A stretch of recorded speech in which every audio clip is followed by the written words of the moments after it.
दोस्तों, मेरा नाम है मनीष नैथानी और आपका हमारे चैनल सच की आवाज में स्वागत है। आज हम चर्चा कर रहे हैं उत्तराखंड में हुए एक मर्डर केस के बारे में जो काफी चर्चित रहा, फिर भी आज तक कोई न्याय नहीं हो पाया। हम बात कर रहे हैं अंकिता भंडारी हत्याकांड की। आइए इस पर थोड़ा अधिक जानकारी से बात करें। अंकिता भंडारी हत्याकांड को एक बार फिर याद किया जा रहा है। वह दर्दनाक हादसा आज भी प्रदेश के लोगों की ज़हन में है। अंकिता को इंसाफ दिलाने की लड़ाई आज भी लड़ी जा रही है। इस लड़ाई में शामिल एक पत्रकार की गिरफ्तारी के बाद मामले में फिर उबाल है। घटना की चर्चा तेज हो गई है। उत्तराखंड की राजनीति में अंकिता भंडारी हत्याकांड ने वर्ष 2022 के उत्तरार्ध में हड़कंप मचा दिया था। 18 सितंबर 2022 की उस घटना को याद कर ही आज भी लोगों की आंखें गीली हो जाती है। एक बेटी जो अपने सपनों को पूरा करने के लिए घर से निकलती है, एक रिसोर्ट में रिसेप्शनिस्ट का काम शुरू करती है। उसके साथ जिस प्रकार की वारदात हुई, उससे लोगों ने खुद को जोड़ा। उत्तराखंड चुनाव 2022 में बड़ी सफलता के बाद सत्ता में वापसी करने वाले सीएम पुष्कर सिंह धामी के लिए ये मामला चुनौती खड़ी करने वाला बन गया था। हालांकि इस मामले में कार्रवाई हुई। तीनों आरोपियों को गिरफ्तार किया गया। मामला कोर्ट में चल रहा है। इस मामले को लेकर एक लड़ाई सड़क पर भी लड़ी जा रही है। इसमें अंकिता के माता पिता, परिजनों के साथ कुछ सामाजिक कार्यकर्ता भी शामिल हैं। एक बार फिर ये मामला गरमाया है। कारण एक सामाजिक कार्यकर्ता, पत्रकार की गिरफ्तारी का है।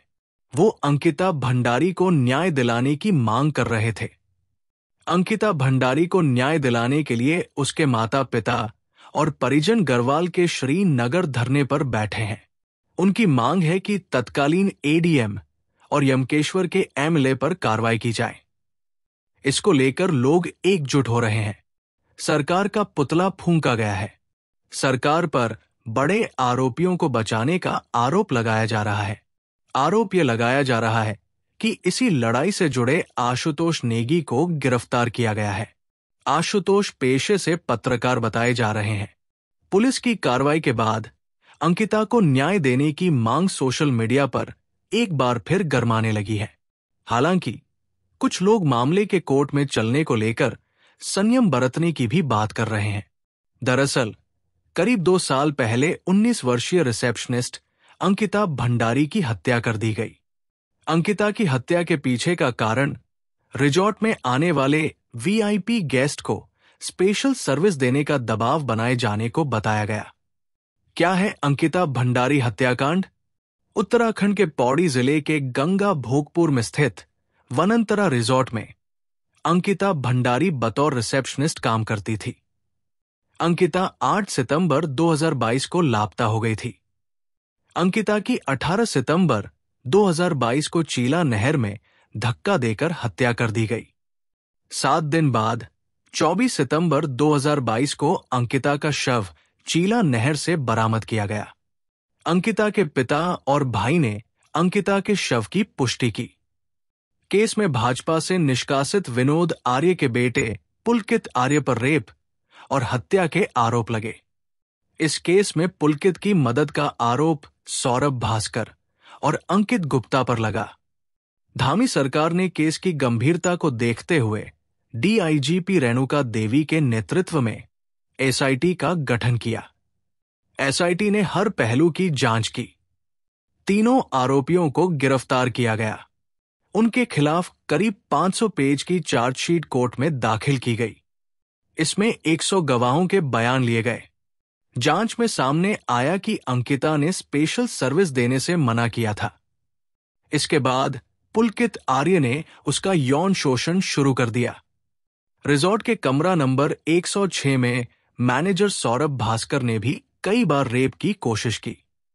तीनों आरोपियों पर आरोप तय। केस का मुख्य गवाह विवेक आर्य है। वो रिजॉर्ट में ही काम करता था। तीनों आरोपियों पर धारा 302 हत्या, 201 साक्ष्य छिपाना और अनैतिक देह व्यापार अधिनियम के तहत आरोप तय किए गए। रिजॉर्ट को अवैध करार देकर गिरा दिया गया। अंकिता उत्तराखंड के पौड़ी गढ़वाल की ही रहने वाली थी। इंटरमीडिएट के बाद उसने देहरादून से होटल प्रबंधन में 6 महीने का डिप्लोमा किया। 28 अगस्त 2022 को वनंतरा रिजॉर्ट में काम करना शुरू किया था। हत्याकांड में सीएम पुष्कर सिंह धामी ने कड़ी कार्रवाई की बात कही। उन्होंने अंकिता भंडारी के नाम पर डोभ, श्रीकोट स्थित राजकीय नर्सिंग कॉलेज का नाम रखने की घोषणा की। हालांकि आरोपियों को अभी तक सजा नहीं हो सकी है।